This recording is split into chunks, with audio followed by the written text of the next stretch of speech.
Hello, I'm here to talk to you today about our flagship project at Autism Assemble, which is the Point Portal, our charity shop, and where we're going with it next. We've just sort of rounded off a year's worth of testing and trialing bits and pieces for our vocational, retail, and interpersonal skill development program. That's a lot of words, so what is it actually? So our vocational, retail, and interpersonal skill development program, he says, trying not to bite his tongue, is where we work with you as an individual with autism, probably seeking employment, to develop skills in our charity shop, which can help you engage with a community that you might be interacting with on a day-to-day basis in a workplace, to develop some retail skills if you're looking to work in a shop, which there are more jobs in this sector than most others, and also to help you manage your coping strategies in a workplace so the work that you do get is long-term and sustainable. So during our program, you'll become a part of the team with us, and this means that we also support you in not only employable skills but also completing job applications, support with interviews and strategies that are more autism specific, that are more useful to you as an individual. And we also look at potentially supporting with job seekers and that sort of thing if you're on them, or the paperwork involved with that. We also put time aside to chat with you about how you're feeling about being supported and sort of volunteering alongside us in the charity shop, and anything that can help you personally to help sort of build up and prepare some confidence that when you're in a workplace, you know the sort of things that you might need to ask for in terms of getting actual genuine support that works for you, and that you can do so without feeling afraid of that workplace judging you as a result, which I think is really vital because, again, in terms of long-term sustainable employment, being able to communicate your needs is vital for anyone in the workplace. So for people with autism, it should be no different. To round things off in our sort of package, we do several community events at the portal in the evenings. Please do chat to us about your sort of specific interests. For people like me on the spectrum, like your interests are particularly important. We have meditation nights, film nights, and arts nights being set up at the portal as we speak. We're really keen to hear the sort of social events we might be able to put on with you while you're volunteering with us. So we're really becoming a team. So how often would this support happen? We're hoping to have them about 2 hours at a time. This can be flexible. If you want to do more, if you want to do less, that's absolutely fine. But we'll be open 3 days a week on a Monday, Wednesday, Friday, starting our first session at 10 and finishing our last session at 4. So that could be 3 2-hour sessions or something around those lines. Depending on popularity, if we get loads of people, which would be great, we will have it open for the other 2 days. Now, important aspects, of course, everyone's asking, what does it cost?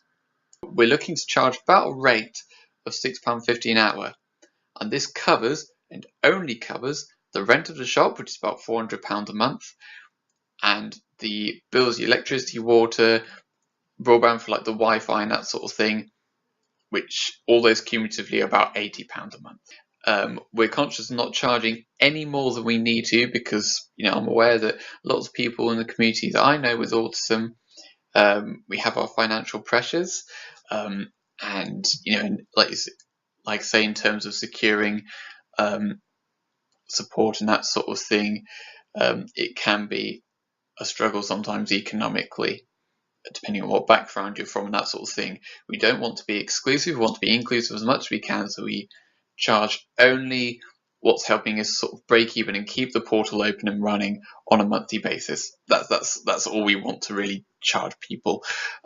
This would only change if we were able to employ our volunteers, but we would look at all the different routes for this.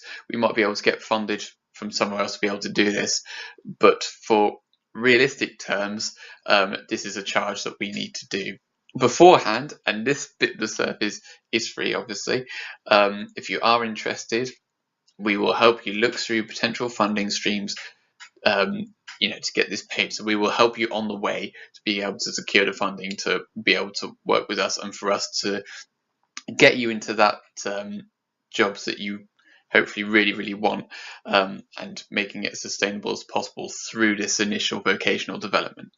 So with that said, how do you know that you're in good hands by using us, essentially? My answer to that is our support is audited and tested from multiple angles. First and foremost, we are a by autism for autism organisation. I'm autistic, a lot of our other members are as well. We're frequently within the autism community, sort of communicating with lots of people on the spectrum. Individuals with autism influence everything we do at Autism Assemble. There isn't one project we have done which hasn't been influenced by one individual with autism initially and what they need. We always orientate it around the individual and then build it up to make sure it's accessible to other people. So it's really based on you people, because I like to feel like one of you, and that's why I do what I do. On top of that, being a director of vocational development, I've got other sort of professional academic ways of making sure the vocational skill development that we do is top notch. So that includes doing a postgrad master's at the University of Birmingham. I do a postgraduate in autism in adults on top of this. So to make sure that we're keeping up to date on an academic level, we also connect to organisations nationally as well as locally, such as the Autism Education Trust and Ambitious About Autism, and we look at their sort of methods and strategies.